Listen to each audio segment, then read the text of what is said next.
नाम है इंद्रजीत सिंह और आप मुझे देख रहे हैं आरटी एकेडमी पर। आरटी एकेडमी पर हम कर रहे हैं फिजिक्स, केमिस्ट्री, मैथ्स और बायोलॉजी की ईयर लॉन्ग लेक्चर सीरीज, यानी पूरे साल का कोर्स आरटी एकेडमी पर आपके बोर्ड एग्जामिनेशंस और स्कूल एग्जामिनेशंस को ध्यान में रखते हुए।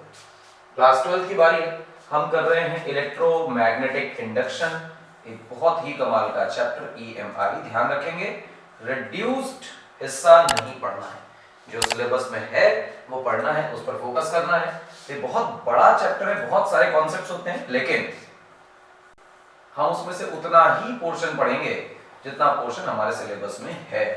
ठीक, आज कहानी होगी मैग्नेटिक फ्लक्स की और इंड्यूस्ड ईएमएफ की। कैसे आता है इंड्यूस्ड ईएमएफ और मैग्नेटिक फ्लक्स क्या होता है, क्योंकि पूरा का पूरा जो चैप्टर है वो मैग्नेटिक फ्लक्स के चेंज होने पर ईएमएफ इंड्यूस होता है ये बताता है। तो मैग्नेटिक फ्लक्स क्या होता है वो समझते हैं, फिर ईएमएफ कैसे इंड्यूस होता है वो समझते हैं। पहली बात, what is magnetic flux? Definition लिखी हुई है, number of B field lines, magnetic field lines crossing a surface perpendicular to it, यानी कितनी बी फील्ड लाइंस किसी सरफेस को परपेंडिकुलर कट कर रही हैं, वो लाइनों की संख्या, एस्टिमेट, अमाउंट कहलाता है मैग्नेटिक फ्लक्स। जैसे एक आपके पास पूरी सरफेस है, मैंने बना रखी, और उसमें से आपने एक छोटा सा टुकड़ा ये DA ले लिया, सरफेस के परपेंडिकुलर मैंने एक वेक्टर बनाया और मैंने कहा कि वो DA वेक्टर है, यानी कि वहां का एरिया वेक्टर। तो अच्छा लगा एरिया वेक्टर। और फिर इस जोन में से कहीं बी फील्ड जा रही है और वो एरिया वेक्टर के थीटा एंगल पर है। तो फ्लक्स को डिफाइन किया गया है D phi B. Phi is the symbol for this magnetic flux. B dot DA, ये बिल्कुल इलेक्ट्रिक फ्लक्स के जैसा है, तो समझने में दिक्कत नहीं आएगी। डॉट करने का मतलब मुझे परपेंडिकुलर कंपोनेंट लेना है, यानी इस मैग्नेटिक फील्ड का वो कंपोनेंट जो कि हमारे एरिया वेक्टर के अलोंग, यानी कि सरफेस के परपेंडिकुलर होगा, सरफेस के परपेंडिकुलर वो हिस्सा लेना है। और बस इससे पता चल जाएगा कि कितनी फील्ड लाइंस वहां से गुजर रही हैं। Tesla into metre square, B field की यूनिट टेस्ला, एरिया की यूनिट मीटर स्क्वायर, इन दोनों का मल्टीप्लाई करोगे, शॉर्ट में से बोल देते हैं वेबर। और ये जो चीज है ये शायद SI यूनिट कहलाती है, सबको पता है ये बात। और इसके बाद बी फील्ड अगर कांस्टेंट हो तो फिर दोनों साइड इंटीग्रेशन लगा दें, मतलब अगर मैं लिखूं phi B that must be equal to B dot DA, इस प्रकार से।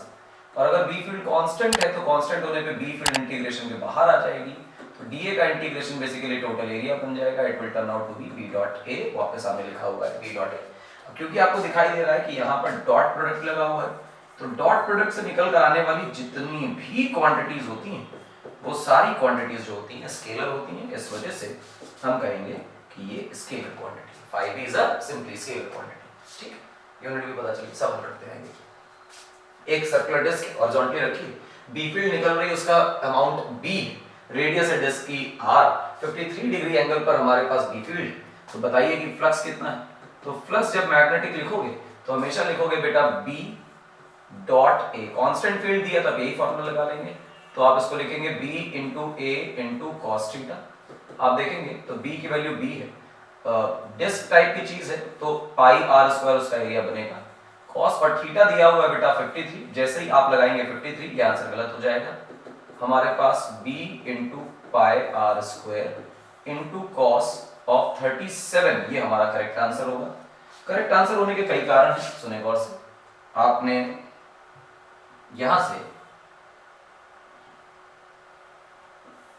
से एक वेक्टर बनाया जो परपेंडिकुलर टू सरफेस है, इसे बोला गया एरिया वेक्टर। और एरिया वेक्टर और बी फील्ड के बीच का जो एंगल है, ये एंगल हमारे फॉर्मूला में B डॉट A में आया करता था। तो कहां से एंगल दिया है, बहुत इंपॉर्टेंट, सरफेस से एंगल दिया है तो कॉम्प्लीमेंट्री एंगल लेना है, अगर परपेंडिकुलर से एंगल दिया है तो वही एंगल ले लेना है। तो cos 37 की वैल्यू बेटे 4/5 होती है, तो हम लिखेंगे B इंटू 4/5 टाइम्स पाई R स्क्वायर। इसको आप सजा कर लिखना चाहें तो लिख सकते हैं 4/5 पाई BR स्क्वायर। ये हमारे पास फ्लक्स हो गया। तो ये एक इंपॉर्टेंट क्वेश्चन है, हालांकि इस क्वेश्चन की कोई वैल्यू नहीं है, बस इतना सिखा रहा है आपको कि आपको एंगल कहां से सेलेक्ट करना है, that's very important for you. चलिए आगे देखिए, अगला सवाल है। अगले सवाल में ये कह रहा है कि बी फील्ड जो है वो सरफेस पर लाई कर रही है। आप देखिए ग्रीन कलर का जो हमारा रिंग है वो हमारे बोर्ड के प्लेन पर है, और मैग्नेटिक फील्ड भी जो है वो प्लेन पर है। तो चलो एरिया वेक्टर की चर्चा करते हैं। Where is area vector? तो हम कहेंगे area vector is perpendicular to board. आप सब जानते हैं एरिया वेक्टर कैसे लिखा जाता है, इलेक्ट्रो के लेक्चर में सीख चुके हैं कि जो एरिया वेक्टर है वो इस बोर्ड के परपेंडिकुलर, जैसे मैंने पेन निकाल रखा है, बोर्ड के परपेंडिकुलर ऐसे होगा, सरफेस के परपेंडिकुलर होता है। और बी फील्ड लाइन देखोगे तो वो सारी की सारी बोर्ड के अलोंग लाई कर रही है, तो एक चीज ऐसे एक चीज ऐसे, तो बेसिकली दोनों के बीच में एंगल 90, एक सरफेस पर है और एक सरफेस के परपेंडिकुलर है, तो लॉजिकली दोनों परपेंडिकुलर है। ऐसे केस में आपको थीटा की वैल्यू गारंटी के साथ 90 डिग्री दिखाई दे रही है, और क्योंकि एंगल 90 दिखाई दे रहा है तो जो cos थीटा की वैल्यू होगी वो भी 0 होगी। cos 90 की वैल्यू 0 होती है लॉजिकली, तो आप जब फ्लक्स लिखेंगे तो लिखेंगे b into a into cos theta, और थीटा इज नथिंग बट 90, तो cos 0 बिकम 0, तो फ्लक्स भी 0। और फ्लक्स 0 का मतलब आप इस बात का मतलब आइएगा अंदाजा कि फ्लक्स 0 होने से मैग्नेटिक फील्ड लाइंस खत्म हो गई। लाइंस हैं, सरफेस पर हैं, सरफेस को कट नहीं कर रही, क्रॉस करके नहीं जा रही, the lines are touching the surface, ठीक, lines are touching the surface not crossing it.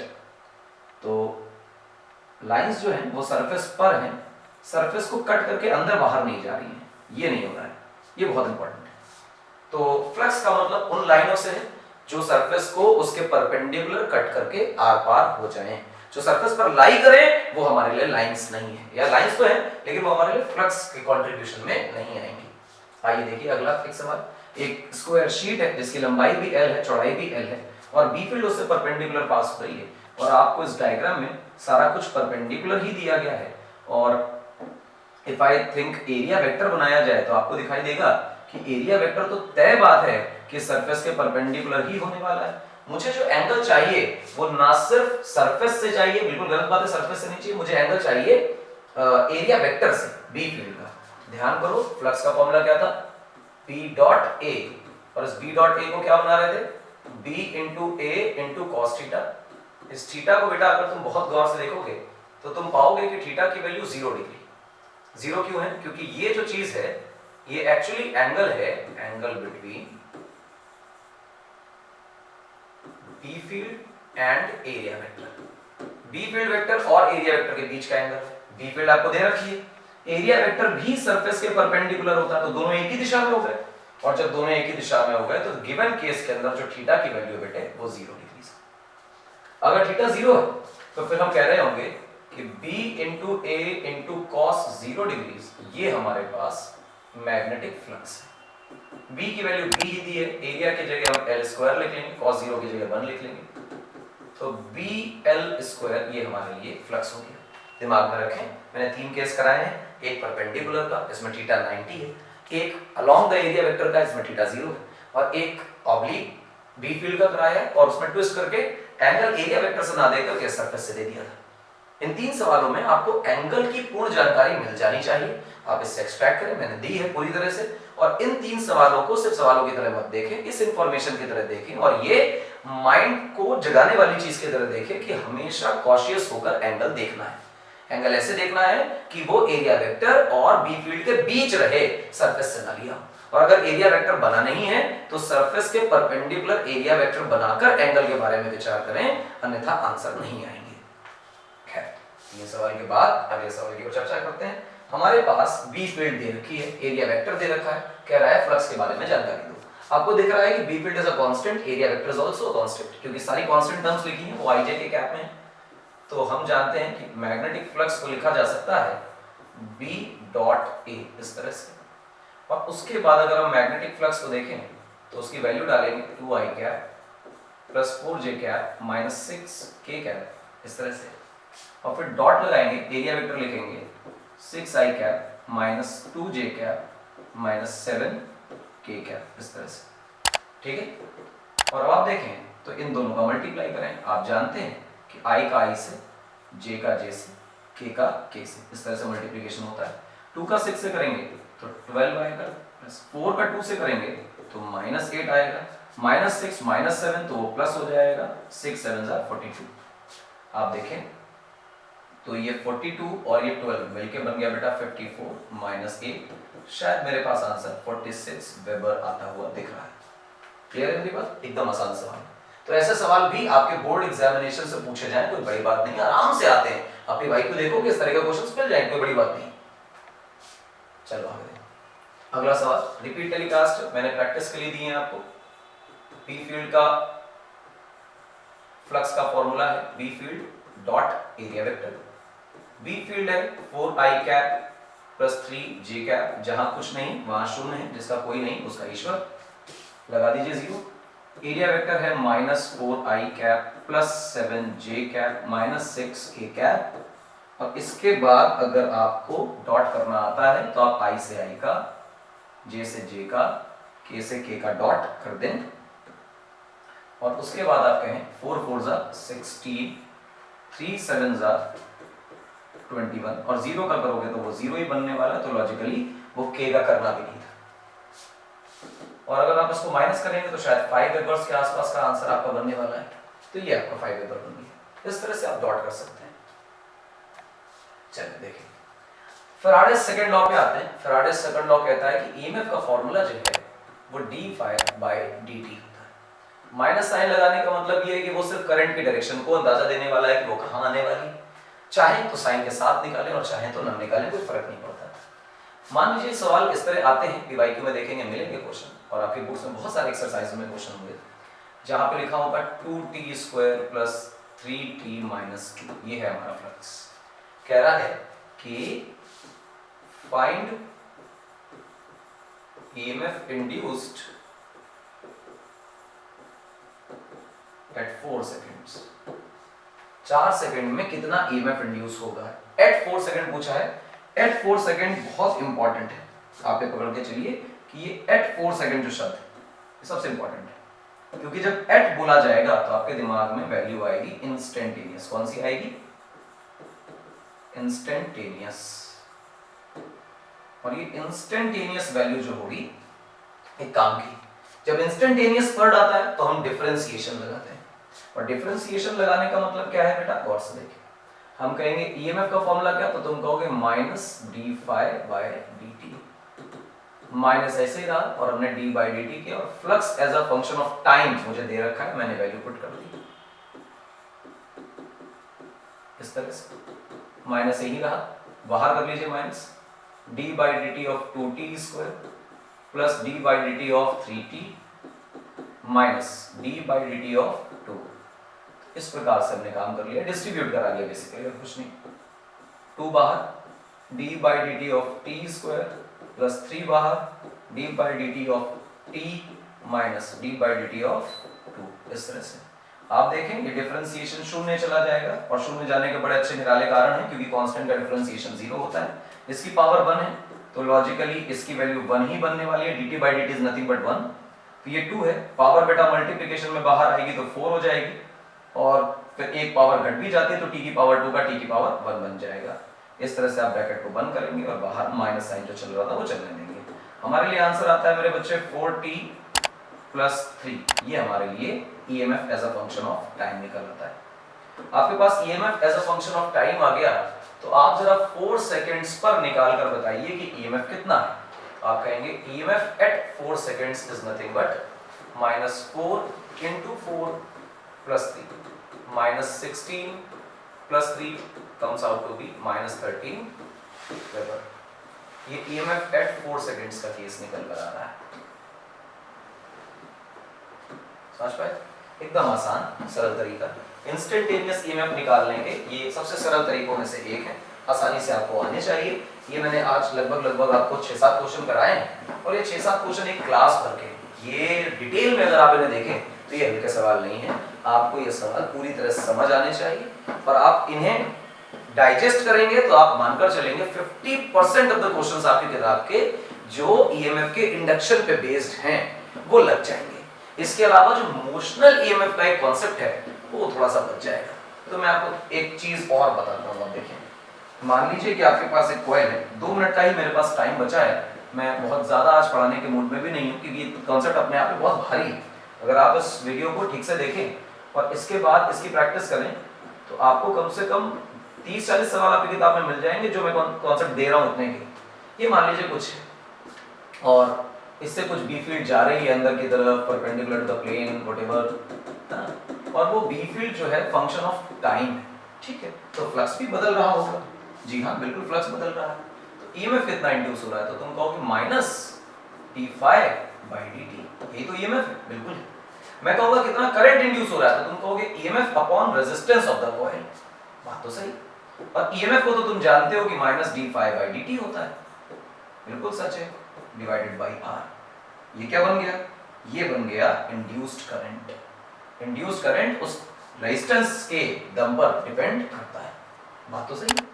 क्या किया जाए? कुछ नहीं, जरा इसका करंट को लिखा जाए dq बाय dt, और करंट को dq बाय dt, और सब जानते हैं कि करंट का फॉर्मूला तो minus d5 by dt into 1 by r। जैसे ही आप dt और dt देखोगे तो निपटा दोगे, और निपटाओगे तो dq की वैल्यू आएगी minus d5b into 1 by r। अरे सर इससे तो टाइम चला गया। हाँ, टाइम चला गया का मतलब जो चार्ज इंड्यूस हो रहा है वो रेट ऑफ चेंज पे डिपेंड नहीं करता, नहीं करता। dq doesn't depend on time और रेट ऑफ चेंज किसी भी प्रकार से रेट ऑफ चेंज पर डिपेंड नहीं करता। dq इंड्यूस्ड चार्ज जो है, इंड्यूस्ड चार्ज, ध्यान देंगे इसे क्या कहेंगे? कहेंगे इंड्यूस्ड चार्ज। तो ये PYQ बोलेंगे तो एग्जैक्ट क्वेश्चन आपका आया हुआ है। इंड्यूस्ड चार्ज डिपेंड्स ऑन, किस पर डिपेंड करता है? Depends on total change in flux. आपको दिख रहा होगा कि सिर्फ d5 पे डिपेंड कर रहा है, टाइम का फंक्शन खत्म हो गया है, plus resistance of the coil. दो बातों पर डिपेंड करता है, कितना रेजिस्टेंस है और कितना फ्लक्स इंड्यूस हुआ, इन दो बातों पर डिपेंड करता है, सिर्फ और किसी चीज पर डिपेंड नहीं करता। खूबसूरत बात है, अच्छी है, सिंपल है। ये जो कॉन्सेप्ट दिया है इससे PYQ के देखेंगे तो क्वेश्चंस मिलेंगे, सारे कॉन्सेप्ट के क्वेश्चन पूछे गए, और आपका इस साल जो 2023 में पेपर आ रहा है इससे क्वेश्चन गारंटी के साथ आने वाला है। तो इस पोर्शन को, पीछे के 5-7 सवालों को आप देखें, इतने में आपके बोर्ड में सवाल जरूर से जरूर। तो चलिए बच्चों अगला सवाल देखें। बहुत ही बढ़िया सवाल है, स्टैंडर्ड है। EMI के बाद जो चैप्टर आएगा उसका नाम है AC, और AC चैप्टर की जो शुरुआत है साइनसॉइडल वेव फंक्शन की, वो इस तरह की प्रॉब्लम से होती है। कह रहा है कि एक तुम्हारे पास रिंग है, कॉइल है कोई, और इसे तुम इसके डायमीटर के अबाउट घुमा रहे हो किसी कांस्टेंट ओमेगा से। ध्यान रखिएगा ओमेगा को कांस्टेंट लिया गया है for nothing but simplicity, constant. और magnetic field inward the plane B है, और मैं जानबूझकर इसे कांस्टेंट बोल रहा हूं। ठीक, सुंदर लगी बात, अच्छी बात है। कह रहा है EMF बताओ, तो हमने कहा ठीक है EMF बता देते हैं। EMF बताने के लिए पहले फ्लक्स बताना पड़ेगा, तो चलो फ्लक्स बताते हैं। तो अभी फिलहाल अगर तुम इस रिंग का एरिया वेक्टर देखोगे तो बेटा अंदर जाएगा। रिंग का एरिया वेक्टर अंदर जा रहा है, यहां जा रहा है। कुछ देर बाद ये रिंग क्या करेगी? ये रिंग घूम जाएगी, ऐसे टिल्ट हो जाएगी। तो रिंग जो है वो थोड़ी सी ऐसी हो जाएगी, उसका एरिया वेक्टर थोड़ा ऐसे होगा, और बी फील्ड तो अंदर की तरफ जा रही है, और बी फील्ड अंदर है, बी फील्ड अंदर है, तो दोनों के बीच में एंगल कितना हो जाएगा? थीटा। ये कितना घूम गई वो सोचो। तो हमारी जो रिंग है ये ओमेगा टी के बराबर घूम जाएगी। ओमेगा टी क्या? स्पीड इनटू टाइम बराबर डिस्टेंस, ये फॉर्मूला लगेगा। तो दोनों के बीच में एंगल थीटा है। तो जो मैग्नेटिक फ्लक्स तुम लिखोगे बेटा वो लिखोगे B into A into cos theta. B की जगह B, एरिया की जगह बच्चे पाई आर स्क्वायर, थीटा की जगह कॉस ओमेगा टी। ये बच्चा आपके लिए फ्लक्स आ गया। दुनिया वाले आपसे EMF के बारे में कुछ पूछेंगे, तो जैसे ही EMF पूछे तुरंत EMF की value minus d∅b whole divided by dt बनेगा। माइनस ऐसा ही रहने दीजिए और लिखिए d by dt of this flux जो कि है b into pi R square, फिर है बच्चा cos ओमेगा t।